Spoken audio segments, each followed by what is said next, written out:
¿cómo estás? Espero que estés bien. Sé que estoy fatal, horrible, espantosa, pero no importa, aquí lo que importa es la actitud. La actitud. Me vas a acompañar en este vlog que te voy a grabar. Va a durar 2 días aproximadamente, o día y medio, no sé. Empieza desde ahorita a las 7, son las 7:30 de la noche.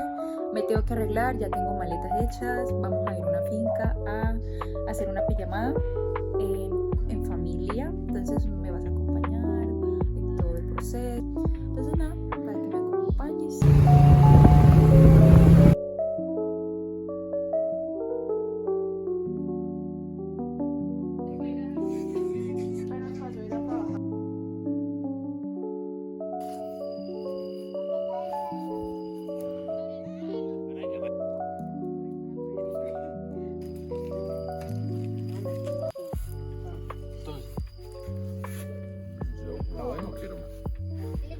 Yo también con 2 tengo.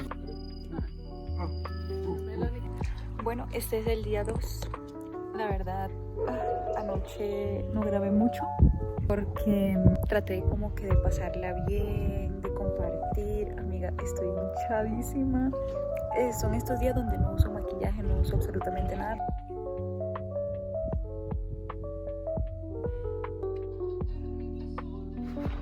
Amiga, ¿cómo estás? Espero que estés bien.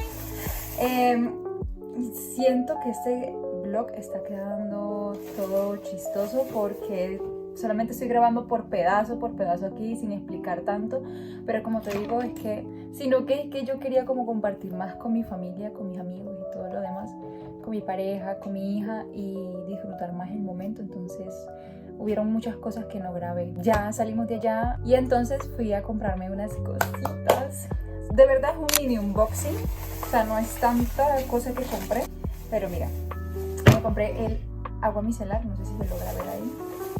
Me compré un jaboncito facial, estos son del D1, la verdad son muy buenos, me han cuidado mucho la piel. Si te fijas, no tengo tanto barrito ni nada, y es lo único que me mantiene la piel limpiecita. Estos dos juntos son un dúo imparable. Amiga, seguimos. Luego me compré este jabón de Dove, revigorizante. Yo la verdad antes sí lo había probado, el jabón Dove, pero el normalito. Me apareció mucho este en TikTok. En TikTok literalmente es lo que más me influencia a comprar cosas. Entonces compré este. Para oler rico todo el día empieza desde el baño. Entonces esto no es un jabón que te reseca como los otros porque tiene un pH neutro. Entonces, aparte de que te limpia, incluso puedes lavarte el rostro con esto. Amiga, increíble. El rostro, manos y cuerpo.